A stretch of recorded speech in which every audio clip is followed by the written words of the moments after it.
Hi, Taurus. Okay, so we have the Seven of Swords. And with swords, we have Gemini, Libra, Aquarius. And we see this fella slipping away from the camp. He's carrying the 5 swords. He's leaving 2 behind, but he's still making off with the swords. So there's a sense that maybe he's trying to get away with something. And so you need to be really mindful of the people within your environment, which is what's their, is there a hidden agenda? Are they trying to pull the wool over your eyes? Are they trying to fool you, take advantage of you? Are they trying to tell you a story, some BS story? And so this, we may say he's shady. This is deception. It's someone who is not forthright. Some may say that he's resourceful, he's taking what he needs, he wants to go out on his own. But if you really look carefully at this illustration, he's slipping out this little quiet little high step, and he's looking behind him. And perhaps he knows what he's doing isn't right. So this is a gentle reminder to you to pay attention to what people say and to pay attention to what people do. Are their actions consistent? Or are you being sold a bill of goods?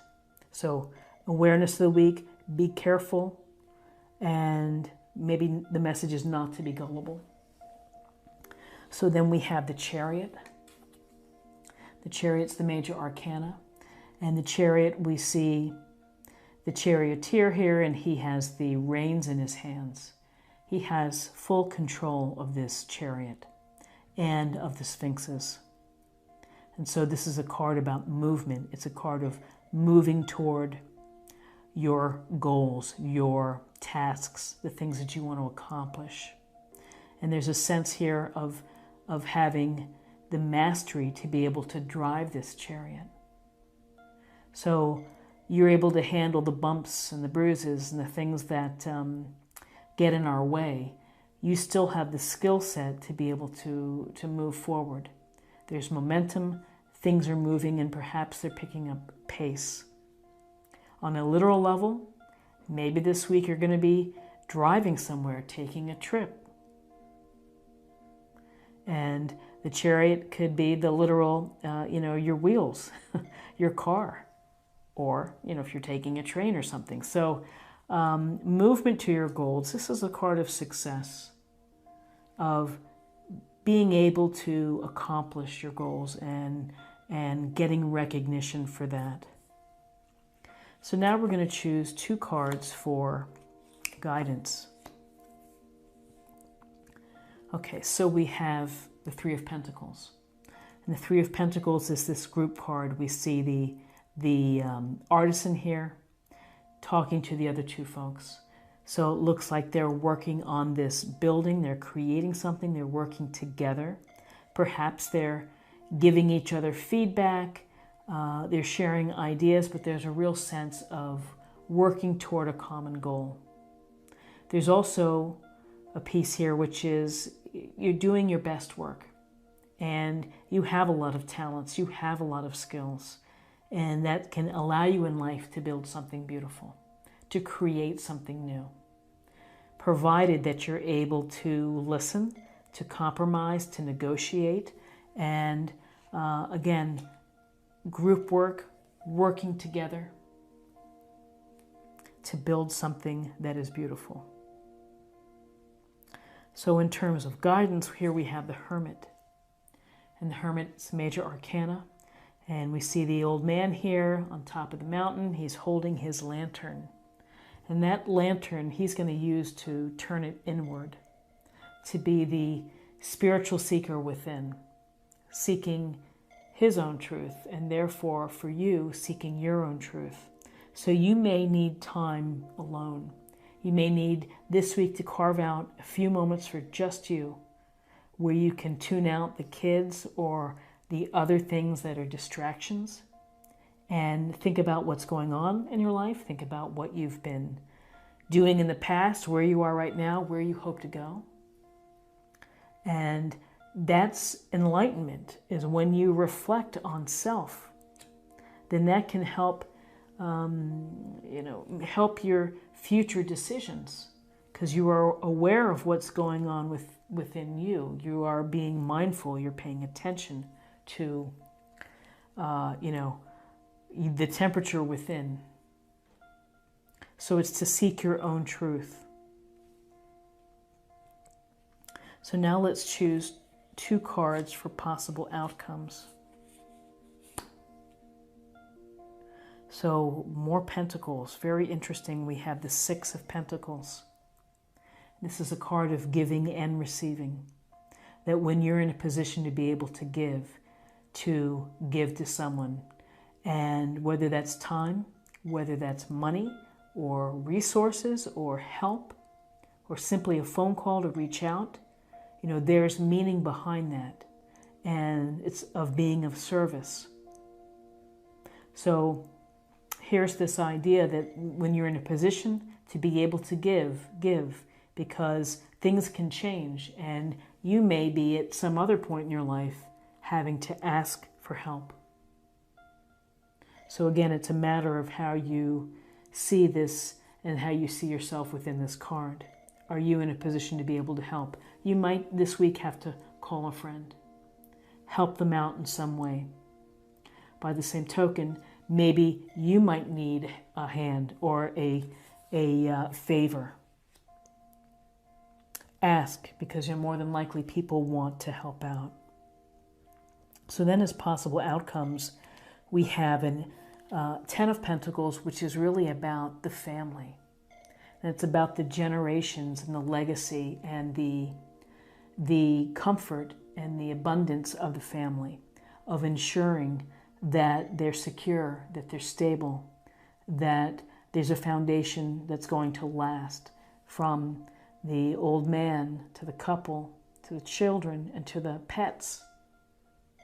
So whether this is a moment for you to touch base on your investments, or to make sure that you have your will and your estate together and a medical power of attorney, or you are simply talking with your family and thinking about sharing what you're going to be doing, what's coming down the pike for your kids, your grandkids, whatever it may be.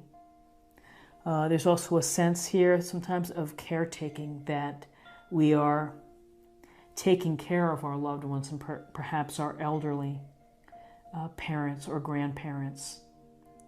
So this is a focus on family, and particularly the resources and the comfort of the family. We work hard to put food on the table and shelter for our families. So this is about focusing on your family. So what's interesting is, again, the lack of cups within this reading, and the lack of wands. So let's get a little more information. Let's take a look at an oracle card for a practice area or meditation point for the week.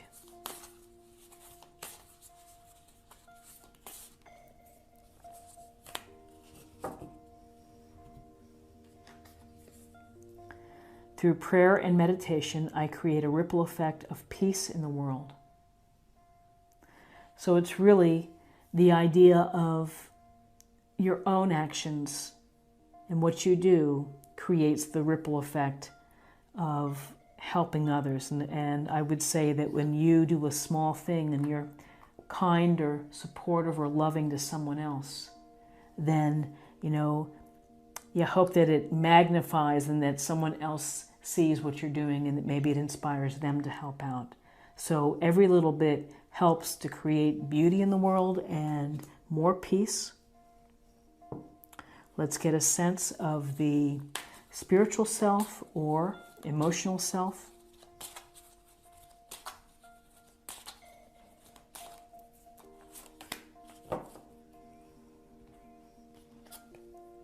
Self-love.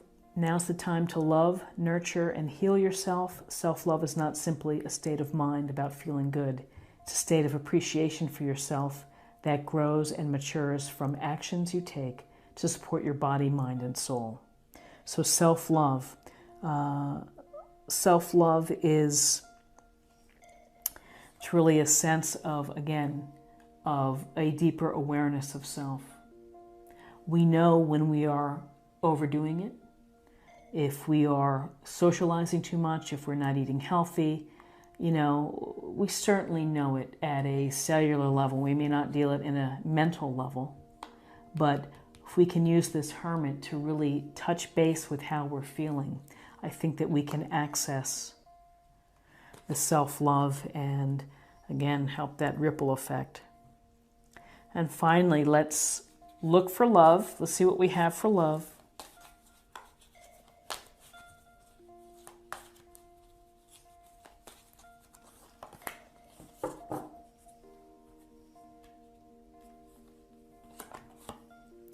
Vision. No matter what, you see the bigger picture of a loving, just universe. It's a beautiful thought, and particularly along with prayer and meditation, I create a ripple effect of peace in the world. So Taurus, interesting reading this week of successes, of being mindful of the people that you're with, their motives perhaps, working hard, a lot of work, and some giving and family focus. So I hope that you have a wonderful week. I hope it's enjoyable for you. Thank you so much for watching. If you enjoyed this reading,